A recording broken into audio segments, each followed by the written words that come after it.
The family portrayed themselves as a sincere group of devoted religious young people. But then we met former members, Abigail Berg. I was molested very young, and it disgusted me, and it really made me feel awkward, and it really made me feel bad. Mary Berg. They'll be now smile children if they put the kids on a show or singing for someone, and they may be beating them and abusing them in the back room like they were to me when I was 9 years old. They were sexually abusing me. Accusations are one thing, visual proof is another.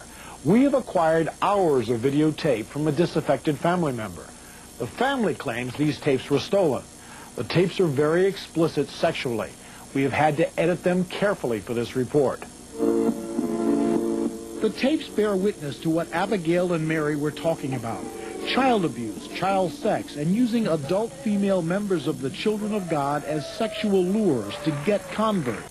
And most frightening, a doctrine of seemingly indiscriminate sex. Miriam Padilla. Having to have sex with people you don't love, being groped about.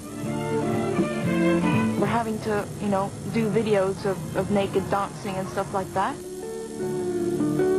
Those secret videos were made for David Berg, also known as Moses David. Mary Berg, David Berg's granddaughter, then and now. They put this silver ring on my hand, and he said, "I now wed thee," I, David, now wed thee. And I was supposed to be now one of his wives, and I was his grandchild. He also wanted to have sexual relations with me. Mary Berg was born into the Children of God. Separated from her mother at age 9, she ended up living in her grandfather David Berg's house in the Philippines. I thought, if he's supposed to be the prophet of God, and he's so weird and strange and perverted and such a hypocrite, maybe God's that way too. Mary says confessing her doubts to family members brought on the wrath of the man she called Grandpa. He started yelling real loud in tongues and took a hold of my head and started shaking it real hard, and I thought, this is it. I mean, I have reached the end of the line. This is the bottom. Former members say the family controlled everything. They control you. Not only your mind, but your body, and your ego, and your personality, and your possessions, your time. They control everything about you. Abigail Berg lived with the family in Argentina. I never thought I'd live to be older than 20, because Jesus was going to come back in 1993. I grew up for 13 years thinking that.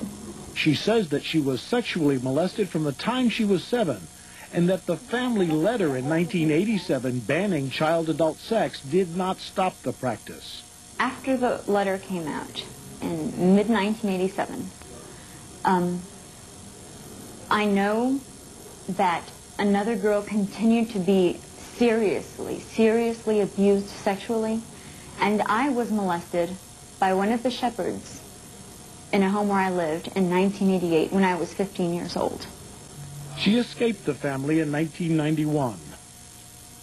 I survived because I knew that if I gave up, the group would have proof to show other young people like me who maybe wanted out that those who try to leave or those who go after freedom are judged.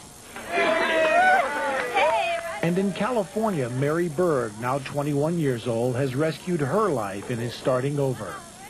Her burning wish came true, being reunited with her mother, whom she hadn't seen since age 9. Oh, oh, you're so pretty. I never knew you would look like that.